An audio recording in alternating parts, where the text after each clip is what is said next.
Hi everyone. The topic for today is rhinosporidiosis. Myself, Dr. Kumar Gaurav.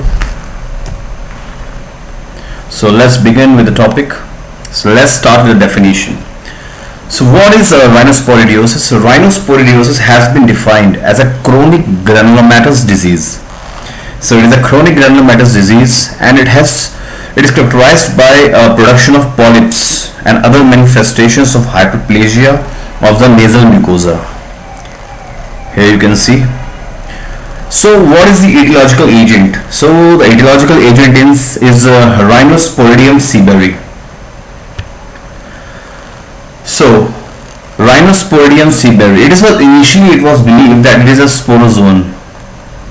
It is classified under the fungus the Olipidaceae by Ashworth, but recently it is placed under the drips of aquatic protestant parasites, and PCR tests have not demonstrated the fungal protein.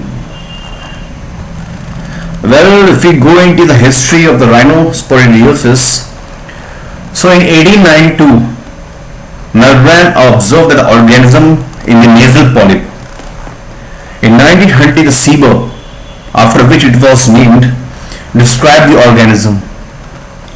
In 1903, O. Kineley described its histology. So, and moving onwards in 1905 was the tissue, and it was named the organism Rhinosporidiosis Kinley. In 1913, it was reported similar organism in the horses. In 1923, the life cycle was described by Ashworth. 24, it was described in the skin lesion. First female patient reported in 1924, and 1936 the identifier of the Rhinosporidium seabury and the R. equi. In 1953, De Mello described the mode of transmission. So this is the history. Well, we talk about the incidence and geographical description. You need to know, you can see here in the world map that India. So more than 90% of the cases have been reported in India, Sri Lanka, Madurai, Ramnath, Rajapalayam, Shivaganga, and these are the endemic zones in the Tamil Nadu. So the majority, 90%, is seen in India. You can see in the world map this red denoting the endemic area, 90% of the cases. And the transmission is possibly due to taking bath in the common ponds, which is more common. So moving forward, the theories of spread. So De Mello's theory of direct transmission is there. There is an auto-inoculation theory. There is hematogenous spread, distal sites, and lymphatic spread, which is rarely seen and causes the lymphadenitis. Now this is the theory. Kanuranthne postulated that the Rhinosporidium seabury existed in a dimorphic state, and it existed as a saprophytic form in the soil and water. It took a yeast form inside the tissue, so it has a dimorphic state, and this ability to exist in the dimorphic state helps it to survive the hostile environment for a long period of time. Now, what is the reasons for the endemicity? The physical characteristics of water in the ponds, the presence of synergistic aquatic organisms, the genetic predisposition in patients affected, and the host immunity lack of or altered. Now, if we talk about the life cycle as described by the Ashworth, the spore is the basic infecting unit. It is about 7 microns in size, also known as the spherule. It has a clear cytoplasm with 15 to 20 vacuoles filled with the food matter. It is enclosed in a chitinous membrane and found only in the connective tissue spaces and in the rarely intercellular.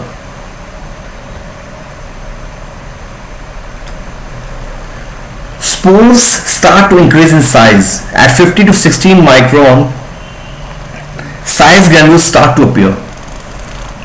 Nucleus prepares for the cell divisions and the mitosis occurs. 4, 8, 16, 32, 64 nuclei are formed.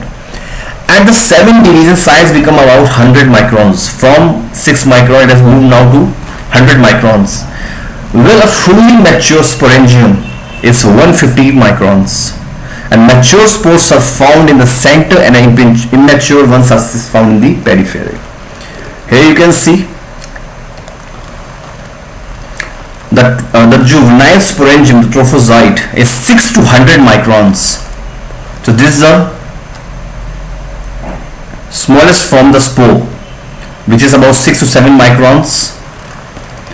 Then it forms the juvenile sporangium from the spore after division. So it forms the juvenile sporangium 6 to 100 microns. So it has a single nucleus at 6 micron stage to multiple nuclei. You can see here the multiple nuclei at 100 micron stage. Lipid granules are seen in the cytoplasm.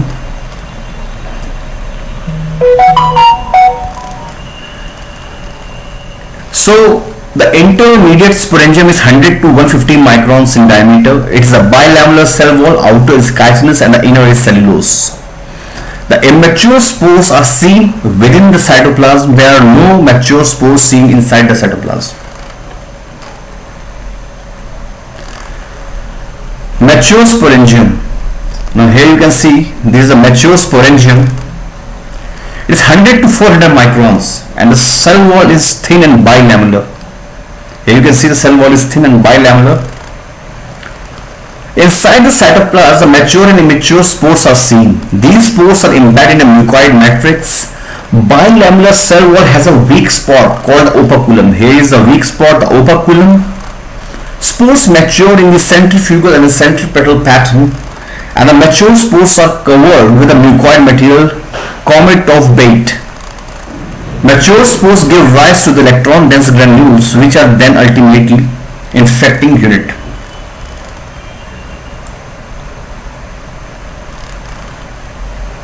So what is the clinical classification? It can be nasal, nasopharyngeal, you can see, mixed, bizarre, ocular, and genital.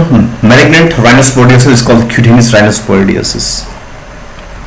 Well, if you talk about the common site affected, these are our nose.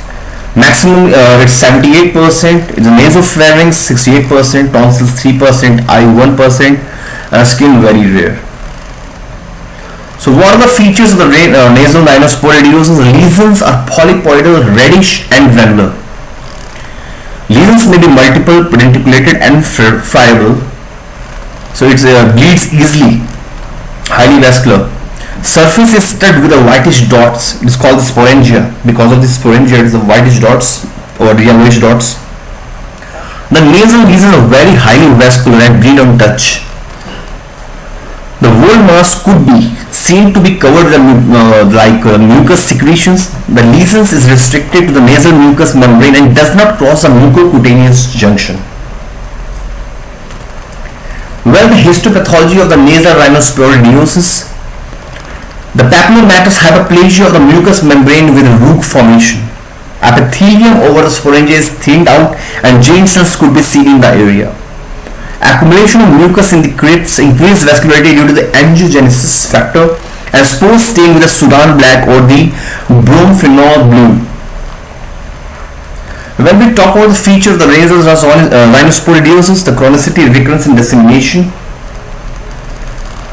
What are the reasons for the chronicity is the antigen sequestration, antigenic variation, immune suppression, immune distraction, immune deviation and binding of host immunoglobulins. So what is the treatment? The treatment is ultimately endoscopic removal by surgery and Dapsone 100 mg per day for 6 months. Thank you.